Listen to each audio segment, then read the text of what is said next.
treatnya kayak kayak sidang biasa aja ya Mas ya. Ya, boleh, boleh, boleh. Ya, Oke. silakan. Selamat pagi untuk Mas, Mbak, Bapak, Ibu dan seluruh dosen terhormat dan juga semua teman-teman dan semua rekan-rekan yang hadir pada hari ini. Pada kesempatan kali ini saya akan mempresentasikan hasil dari tugas akhir saya uh, dan untuk selanjutnya akan saya lanjutkan dengan dua sesi, yaitu pertama sesi presentasi dan sesi kedua yaitu adalah sesi tanya jawab. Dan saya setelah menyiapkan slide presentasi dan akan saya mulai presentasi saya. Untuk pada kesempatan kali ini saya akan mempresentasikan hasil dari tugas akhir saya yang berjudul uh, Alternative Methodology of Decline Curve Bootstrapping with Data Clustering. Pada tugas akhir saya sekarang, saya berada pada bimbingan di bawah naungan oleh Mas Ucok dan juga Mas Amega. Dalam kesempatan ini saya akan membagi penjelasannya menjadi 5 bagian, dimulai dari introduction hingga conclusion. Jadi dasar dari bagaimana tugas akhir saya dibuat yaitu pertama kecenderungan dari art deterministic method atau yang kita sering pakai yang disebut dengan metode art menentukan atau memodelkan penurunan dari sumur. Terkadang ketika kita menghitung menggunakan integralnya untuk menghasilkan reserve itu menghasilkan nilai yang cukup tinggi daripada nilai aslinya. Lalu hal ini ternyata telah dilakukan research dan diciptakan metode baru yang dinamakan adalah Monte Carlo bootstrapping dari Yu Hong Wang di salah satu tesis S3-nya. Dan juga ternyata ada metode baru juga di machine learning yang disebut dengan optik dan Bayesian, sehingga saya melihat adanya peluang untuk dua metode ini digabungkan untuk menciptakan dan mensimplifikasikan metode tersebut sehingga menghasilkan hasil yang akurat, cepat, dan juga mudah untuk dipakai. Lalu objektif atau tujuan dari tugas akhir saya itu untuk menemukan metode tersebut, metode yang kira-kira cepat dan juga reliable atau bisa kita andalkan ketika kita akan melakukan pemodelan dan forecasting dalam sumur kita. Lalu untuk pengerjaan tugas akhir ini saya akan menggunakan 3 konsep, yaitu konsep Arps Decline Curve, konsep Bayesian, dan konsep Modified Bootstrapping. Untuk detailnya masing-masing mari kita sama-sama lihat. Arps Decline Curve seperti yang kita tahu adalah model yang sangat-sangat umum dipakai di industri untuk menggambarkan bagaimana penurunan sebuah sumur, penurunan decline sebuah sumur dalam segi rate. Dan dalam Arts Decline Club terdapat 3 formula, yang mana 3 formula tersebut menggambarkan atau dibutuhkan dalam menggambarkan sumur tersebut dan dipilih sesuai dengan mana penurunan yang cocok. Jadi perbedaan antara 3 formula ini hanya di bagian D-nya. Lalu di Bayesian atau density based spatial of clustering application with noise, yaitu di mana adalah sebuah algoritma dari machine learning yang dimana untuk mengklasifikasikan data. Algoritma ini sangat-sangat baik digunakan untuk memudahkan pekerjaan kita mengklasifikasikan data. Seperti yang kita tahu, dalam dalam time series atau dalam data minyak, kadang-kadang ada data pencilan akibat dari operational change, dan dengan metode ini dapat disimplifikasikan dan dapat dengan mudah diautomatisasikan untuk mencari data-data yang memang representing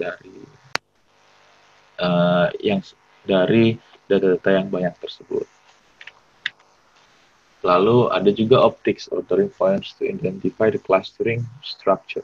Jadi optics ini adalah salah satu branch dari DB-Scan tadi, sama-sama machine learning, cuman kalau optics ini adalah dia berfokusnya untuk meminimalisasikan turut sertanya user untuk menghasilkan clustering, karena sangat otomatisasi sehingga kadang-kadang clusteringnya tidak bisa kita kontrol dan menciptakan clustering yang cukup banyak seperti yang dilihat yang di sebelah kanan.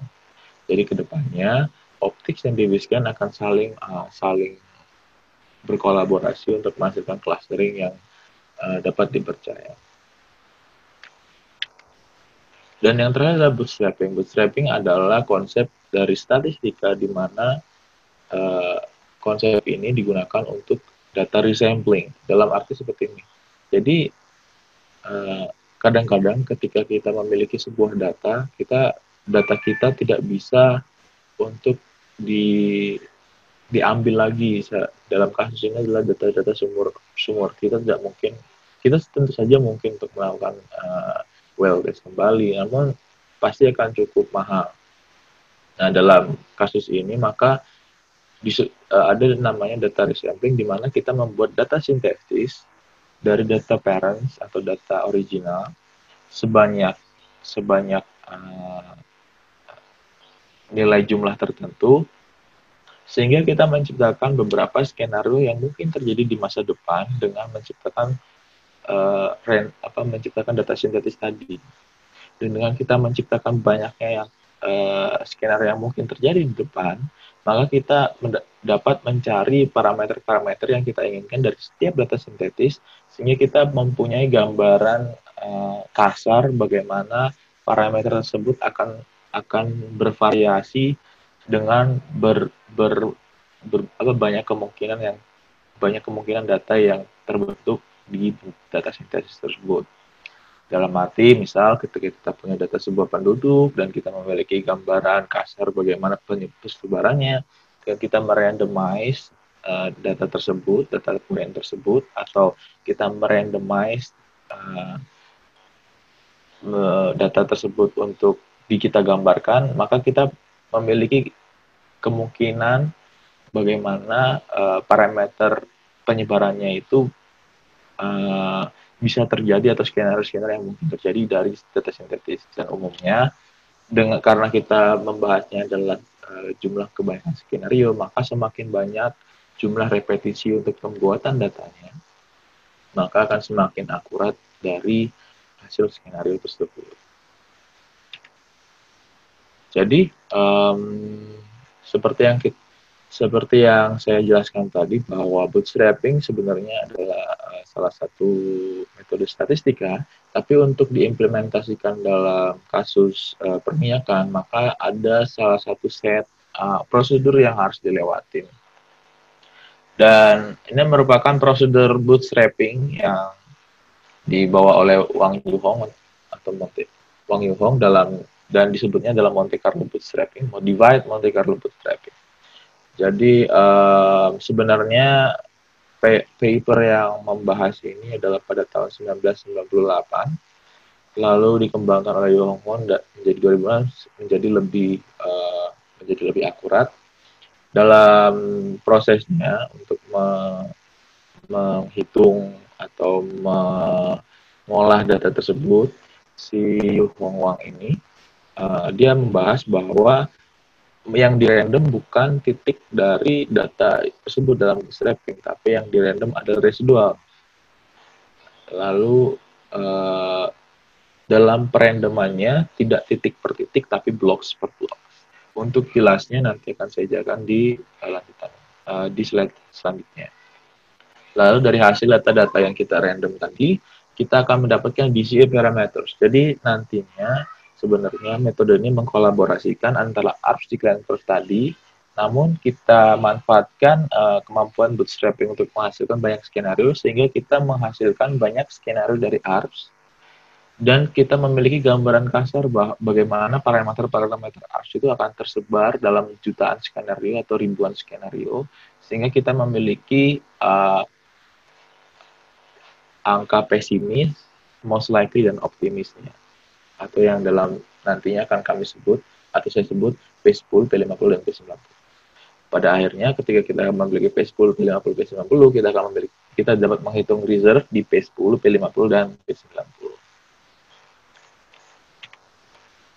Lalu berikut adalah yang saya sebut dengan residual. Di residuals ini, di sebelah kiri gambar tersebut adalah data parents, dan sebelah kanan adalah data-data yang hasil sintetis. Jadi kalau bisa dilihat, yang di random itu adalah bagaimana si data yang di sebelah kiri ini bukan titik per titik, karena kalau titik per titik mungkin nanti data yang seperti yang saya tunjukkan di sini akan ketika akan maju ke depan akan berada di titik sini dan akan menghancurkan tren yang ada sebelumnya. Dan tentu saja kita tidak mau untuk menghancurkan tren dari data tersebut, karena yang kita cari sebenarnya adalah tren tersebut. Maka kita menciptakan garis regression data dulu yang awal, lalu kita mengurangkan data original dan regression yang kita sebut residual. Dan residual tersebut yang akan kita random dan kita tambahkan ke data regression sebelumnya. Jadi misalnya di sini delta dari dua data tersebut, ketika misalnya let's say di random dan dapatnya di titik ke-5, posisi ke-5, maka dia akan residual ini akan ditambah ke titik ke-5 dari data regression. In this case, kalau bisa lihat di sini, dia akan muncul di sini. Dan metodenya akan dilakukan hingga ribuan data yang diinginkan. Kalau dalam metode ini saya menggunakan hingga 1000 kali percobaan atau 1000 kali terciptanya data. Lalu yang kedua yang sebenarnya jelasnya adalah blocks bootstrapping. Jadi blocks adalah bagaimana membagi data tersebut dengan blocksnya, atau tidak titik per titik, tapi kelompok residual dengan kelompok residual, sehingga ketika dilakukan randomize, korelasi antar data itu masih terjaga. Sudah 10 menit ya, Johan. Oh, 10 menit dong ya, Mas? Sudah 10 menit, agak dipercepat kalau gitu. Oke, Mas. Ya. Lalu metode yang saya propose adalah bagaimana jika kita mengkolaborasikan tadi, yaitu bahwa optics yang mana dibiskan yang bisa mengclustering, lalu kita kolaborasikan dengan Monte Carlo bootstrapping, sehingga data yang dihasilkan itu pertama kita akan mengambil data yang memang meaningful, dan kedua data meaningful tadi kita proyeksikan atau kita forecasting, dan kita lakukan penggambaran P10, P50, dan P90-nya menggunakan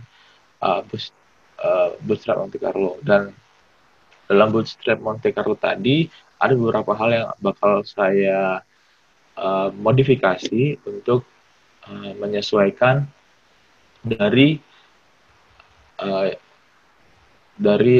metode yang saya punya. Jadi misalnya, nah di sini adalah purpose-nya. Jadi misalnya kalau di metode sebelumnya itu saya untuk membagi blocks-nya itu cuma menggunakan menggunakan korelasi autocorrelation.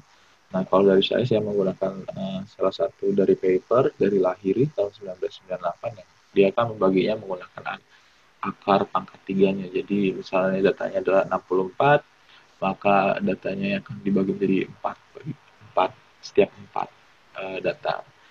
Dan kalaupun akar pangkat tiganya tidak ada, maka akan didekati dengan angka paling dekat di bawah. Dan juga ini adalah workflow yang saya punya. Saya akan mengerjakannya dengan optics dulu, lalu parameternya dari optics akan dimasukkan di Bscan, langsung menghasilkan clustering, lalu dilakukan proses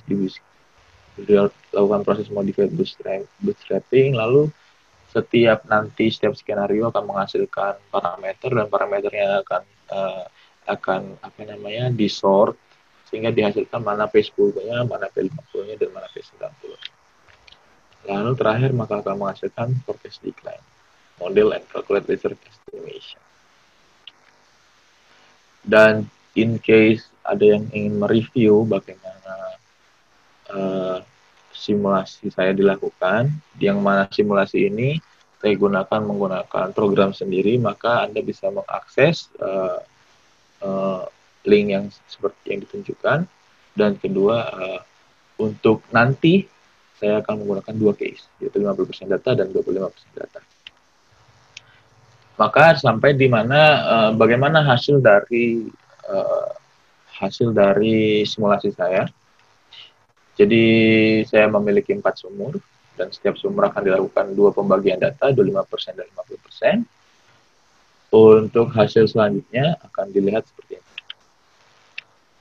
Ini merupakan data 50%.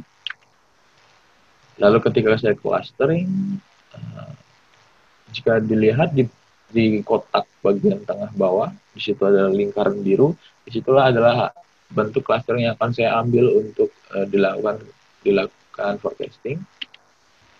Dan ini adalah hasilnya dengan 50% data. Lalu ketika untuk menggunakan 50% data seperti gambarnya, dan ketika di clustering seperti yang di bawah, dan berikut merupakan hasil jika menggunakan 50%. Lalu ini TM09, 50% datanya. Kalau bisa kita lihat bahwa di depan itu masih ada sisi transiennya. Jadi hal itu akan menjadi emerging problem nanti di 25% data. Ini 50% data dan clusteringnya. Lalu ini adalah hasil model. Nah, ketika 25% data, ternyata data awal yang dipakai adalah data-data yang biru itu adalah data yang belum melakukan decline atau masih transient data, sehingga tidak bisa kita perform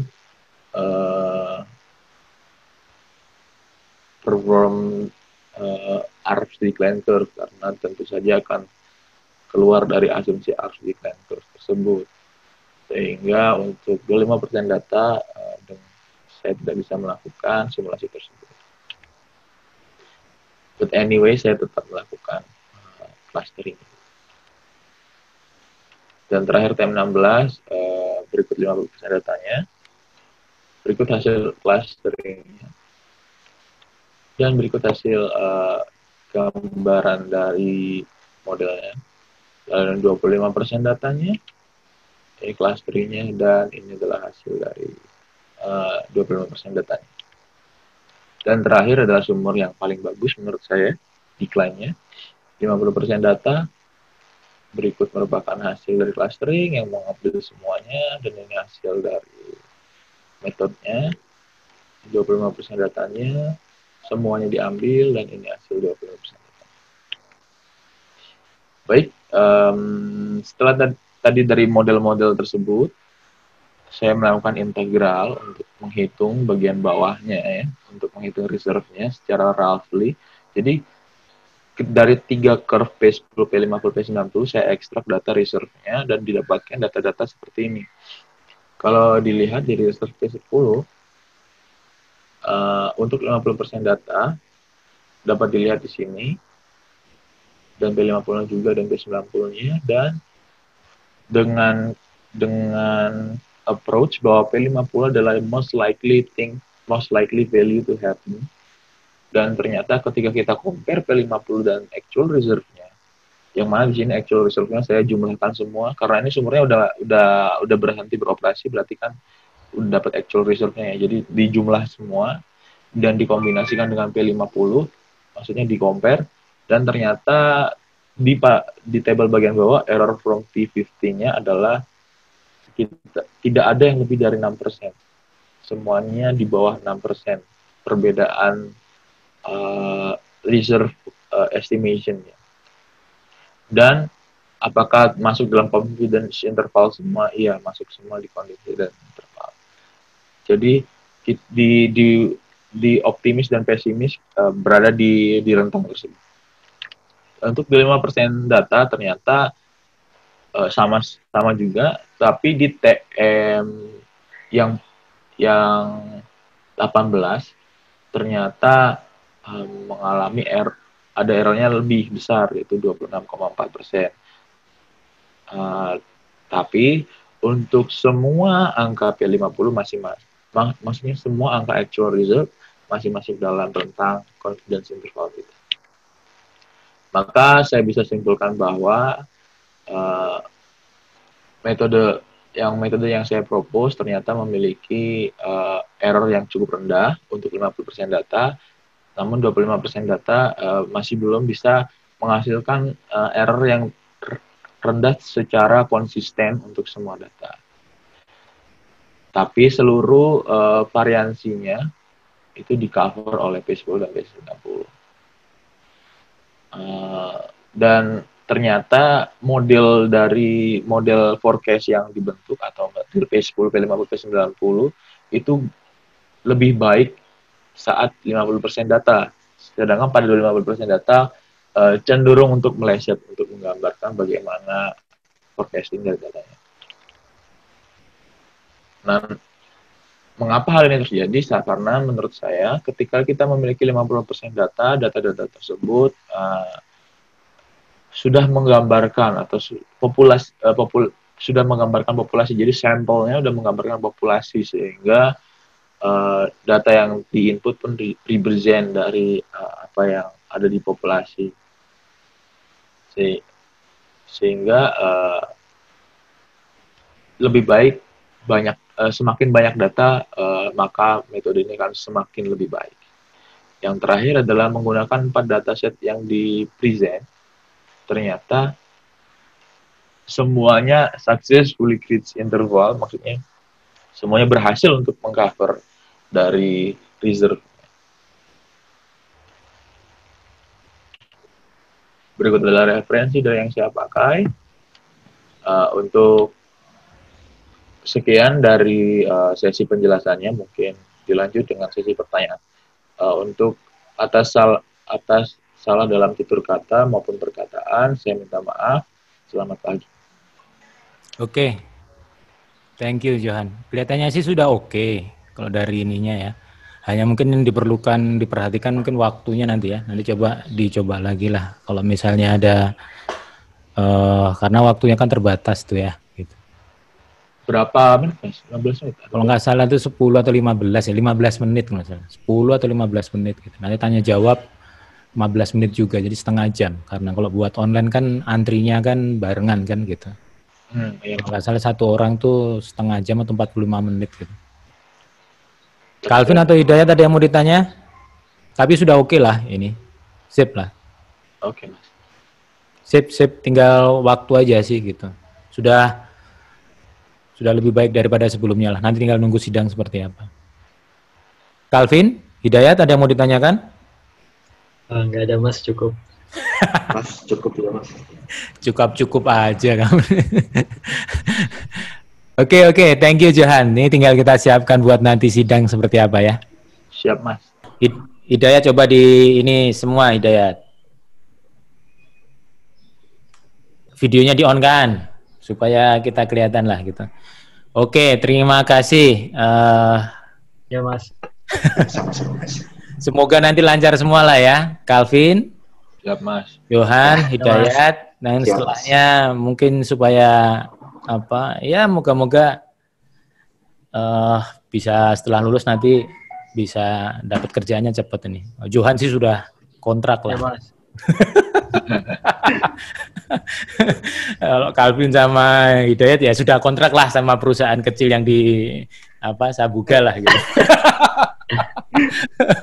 Baik, thank you atas waktunya semua ya. Oke. Nanti kita moga-moga kita lancar semua nanti di sidang. Oke. Oke, siap. thank you. Oke. Sama-sama.